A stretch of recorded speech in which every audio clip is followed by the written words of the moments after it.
Gentlemen, what is good? I'm going to be making a follow-up video to the last video I made. The last video was called When Your Woman Goes Woke. And let me just kind of give you a recap of what had happened. That day when I put out that video, I had put out a prior video to that. And I forget the name of it. What was it? It is dangerous to suck in bed with women. I put out that video, and then my wife and I had gone out, and we ran out to pick up our son. And she's as we were out and about, she was listening to this podcast, and it was the most fucking depressing podcast. I'm gonna stop swearing, but it was the most depressing podcast to me personally. And it was a podcast with women, basically all talking about how hard 2020 has been for them. And I remember like listening to some of the stories and thinking, okay, I can understanding, female hypergamy. I can understand where they're coming from. And then there was one point where, and I told you this in the last video, where one woman came out and said, all right, it is especially hard being a woman in America. And this is where some of my blue pill indignation came out.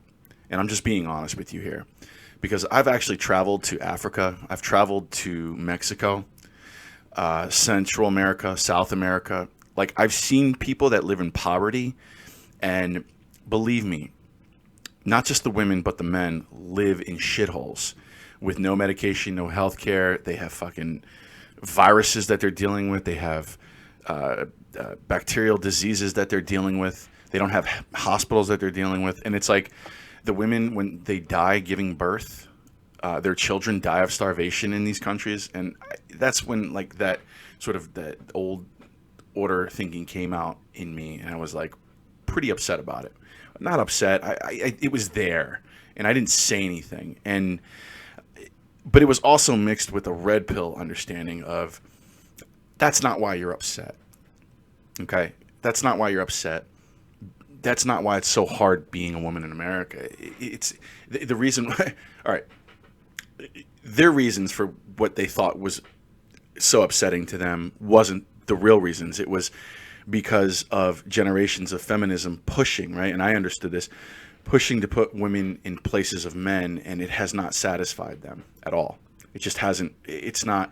Now all of a sudden women are working and they're cleaning the homes, and it's like, the feminists never bothered to ask if men wanted to clean dishes, and men don't want to do that shit, right? It's like, so it was a number of things. It was a red pill understanding, and it was my old blue pill sort of like indignation of, this sort of morality of, man, you really think it's hard being a woman in America? Try being one in Africa. Good luck with that.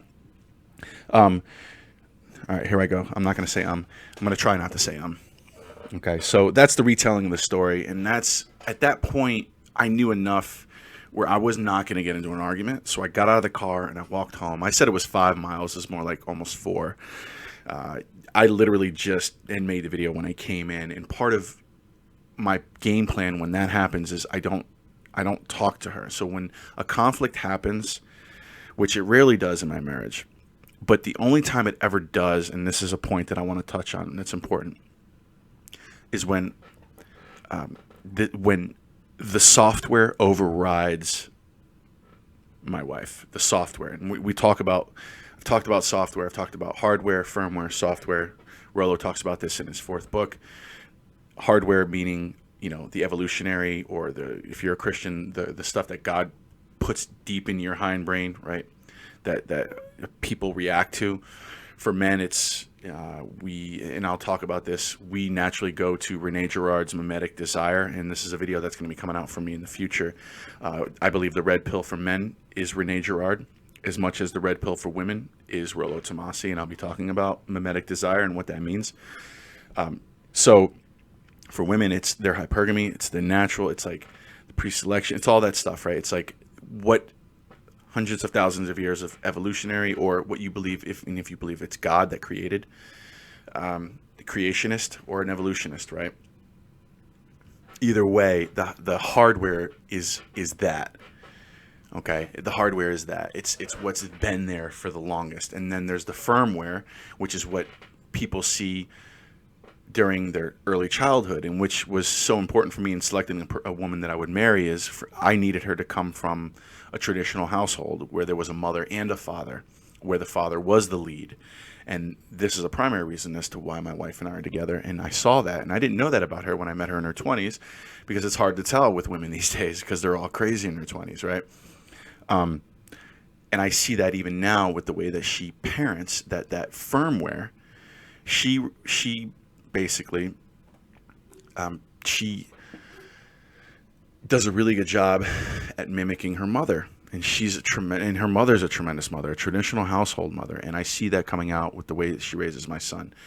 So her having that mother and father background, traditional home, is so important, because the software today, which is everything that they watch on television, everything they read, every conversation they had with all their friends, college, workforce, it pushes this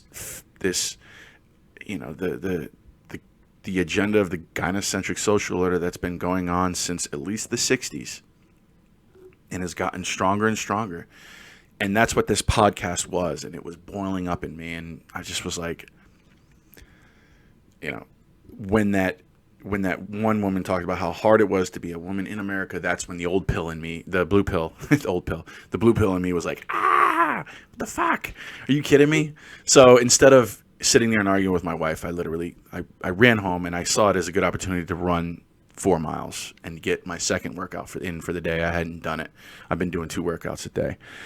So here's what had happened. And when I touched on, I retold you the story, talked about the software that's in every woman. This software is in every woman today.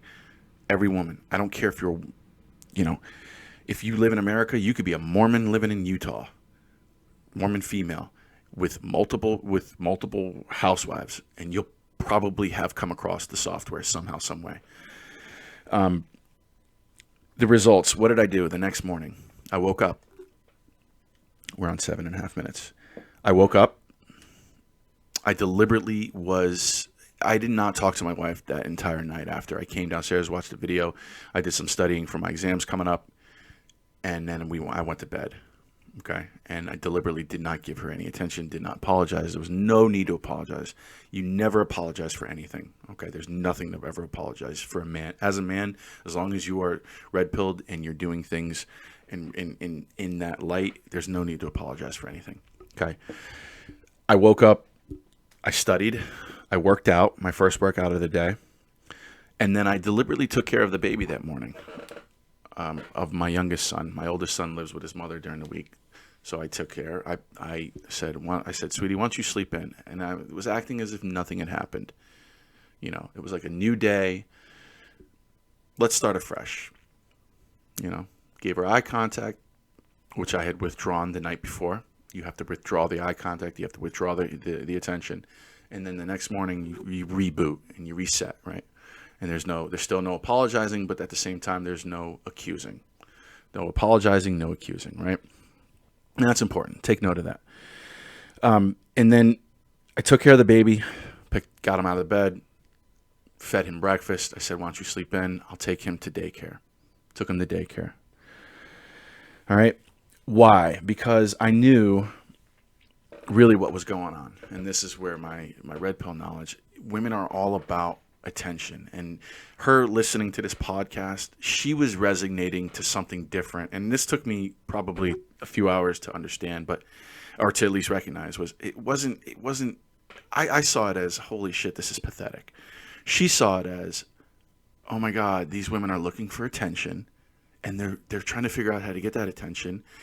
And I want some of that attention in my own life. I want to be recognized for the work that I did. And I recognize that. And I think that's why I did what I did that morning. It is why I did that morning. She, deep down, and I learned this from a professor in seminary, who I don't believe is red-pilled, but who's now the president of Princeton Theological Seminary. He talks about the text and then the subtext. Well, this is so important, especially with women, is they say words, but really there's a subtext. So there's a text of what they say, but then there's a subtext underneath of what they really mean. What she really meant in listening to this podcast, and she was even crying, and she needed the attention that she felt she needed, based on she needed me to recognize she does work. And so how I, instead of actually just verbally saying, hey, you did a great job, I woke up the next morning and I affirmed it with my action by helping her in the way that she needed. Okay, taking action is the next step there. And I probably could have worded this, or at least given you some pinpoints on this talk a little bit. There's no 3-point sermon on this one. This is just me kind of going off here. But the next morning, understanding that she was looking for attention, which all women do. Attention is key for women. You have to understand, usually within every conflict that you have, it's your woman needing some sort of attention, and then you don't give it to her immediately. You withdraw, and then you come up with a game plan for the next day, and you figure out how to give her that attention, or at least reward her for the actions of which the attention she's looking for. And in this case, with my wife, she wanted to be recognized for the work that she does, and she does a tremendous amount of work. Not going to lie, my wife is the breadwinner. She is not with me for my provisional needs, and that's important for me to tell you. And this is why I'm working on winning in life and getting better. It's not for her. It's not to keep her around. It's for me, because I became red pilled, and I want to prove that I can do and do better for myself. I've been working with kids for 25 years, and I loved it. And I am to the point where I want to now, at 40 years old, figure out how I'm going to maximize my time here, and by doing so, making the most amount of money that I can. Not just for me. Now I realize the most important thing are my kids and my family and myself, and proving that I can do this for myself, because I've changed my mind, and I'm going to be coming out with a video on why I changed my mind. That's so important. I've changed my mind about myself, my body, physically. It started in here. Now, and then I physically changed my body, and now I want to physically change my financial status. And my wife has been fucking crazy about me she's been chasing me for almost a decade, with me being hit with child support and, not making a lot of money. And for me, I realized that, and there was a period of time in my life where I thought, shit, no woman would ever want me because I don't have any money. Well, if you spin plates like I was doing in my 30s, you may come across a woman like I did that the recipe might be right for you. It's like, you do the right thing, you give her that emotion, you give her that oxytocin hit, you give her that fun experience, you give her that good sexual experience, she'll be drawn to you. And my wife was, and she still is. But at the same time, she sees me making moves. She sees me working out. She sees me trying to advance my career, studying for tests to sell, what I'm going to be trying to sell and moving forward. And these are things that are important. Okay. What's my point? You can't walk out of a vehicle. You can't walk out of a vehicle and walk 4 miles home unless you're also showing that you are striving in other areas of your life. Otherwise, she's just not going to give a shit. And otherwise, you're not going to get the results that I came across. All right. And so the point of this video, or the name of this video, is sex needs to be the end result of every conflict. Okay. Sex needs to be the end result of every conflict. And here's my point. Okay. You're not going to get sex out of the conflict. And the conflict should be far, few, and in between. Not seldom at all. Okay. Maybe once every month or so. And that's what happens with my wife and I. Sex needs to be the result of every conflict. And that's the goal here. When I get out of this car, I know that I'm striving in my career. My body looks better than it did. I'm red-pilled. I'm the prize. I'm walking home, and I see this as an opportunity to get exercise, and I'm going to let her soak on this. The next day, okay, I wake up, take care of the kid. I have a conversation with her prior to going to my second workout, which is after. It's a lunch. It's a noontime workout at my gym that I go to, and I tell her, I say, and her and I have this conversation, and I acknowledge that she's looking for the attention. I say, I love you so much. You look so good. I do a little bit of flirting with my eyes, Tell her, you know, baby, you look great, you know, or not necessarily that, but it's like, I know you're the best. And I figure out a way to sexualize it. And you have to be sexualizing these things with your woman.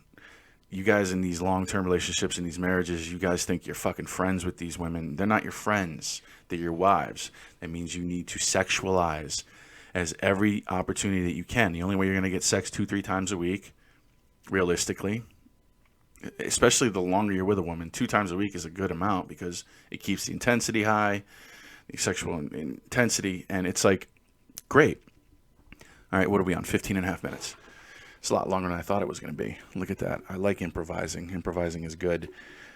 So we had a conversation prior to me going to lunch, and I kind of set the mood for, hey, this is what's going to happen. I love you. I accept you for what you did. My actions showed it. I took care of the kid. I showed appreciation. When I come back from lunch or from the workout, you know, I'm really going to show you how much I appreciate you, and that means having sex. And I set the tone there, and I give her the deep kisses, and I grab her ass, and that's the process that needs to happen when there's a conflict. The end result needs to be sex, and you have to know how to do that. You start with the withdrawal of the attention immediately. Maybe that means you go to sleep. The next day you do something, understanding what it's always about attention for women. Understanding that, you know, you do actions that affirm what she's really looking for deep down, because you need to understand what she's really saying. And then you kind of let it linger. You throw it out into the universe. And I've done this in the morning times where I used to, when I would work from 7:30 to 3:30, at 7 in the morning, I would flirt with her, and I'd tell her that when I come home, we're gonna have, there's ways of going about that. That's not what this video is about, but it's you're letting. Well, this is what the video is about, but it's like you're just throwing it out there, and you're looking in her eyes, and you're telling her how much you find her attractive, and how you wanna have makeup sex, but don't ever call it makeup sex. It's not makeup sex. It's just sex. It's always just sex. There's no such thing as makeup sex. It's just sex intensified. All right? When you have an argument, this is always an opportunity to optimize her sexual experience, to escalate, because she's going to enjoy it, because you've made the right steps to kind of withdraw and then give it back, and you've played this game. It's like an emotional roller coaster that she fucking loves. She fucking loves it. Trust me. So enthusiastic there. All right. So I worked out, came home, and she was right in this room, right where I'm at. And this is the room where she works out during the winter. We have a deck upstairs that she works out during the summer. And it was hot. She had turned the heat up.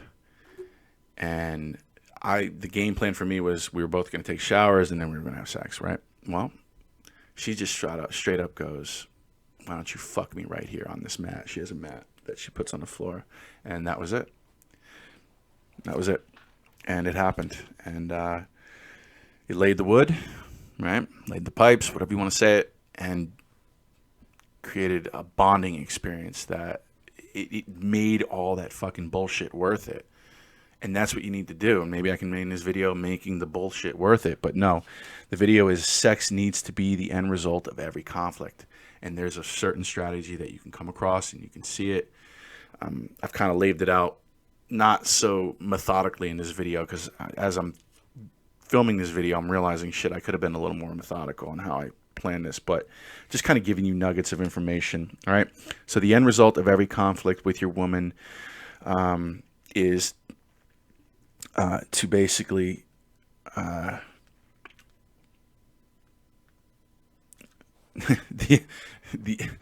forget what I put in my notes here. This is weird, but I put it in here anyway. The end result to every conflict with your woman then is induced by software, aka gynocentrism, needs to end in sex. Okay, so the end result of every conflict with your woman that is induced by the software, aka gynocentrism, right? It needs to end in sex. So here's another big point. I'm going to improvise this one. You ready? Sex is your solution to dealing with gynocentrism. And this is why it's so dangerous to suck in bed, because sex will override the software. sex will override the software. It'll reboot it at the very least. It's like, yeah, your computer, it's acting up. You lay the wood, you hit the restart button. And it's like hitting reset. And then the computer acts over, it starts acting again properly. So anyway, if there are human beings out there that can understand or has an appreciation for content on material, you'll like my material. The video quality suck, but I'm going to get better at it. I'm just going to keep going at these videos. And that's it. Sex needs to be the end result of every conflict with your woman because it is the answer to the gynocentric social orders software that isn't programmed into your woman's brain. And it is everywhere. And there's only a few thousand people on planet Earth that will understand this message. And I don't care. You're the few thousand people I'm interested in talking to. So, all right, brothers, peace out. Later.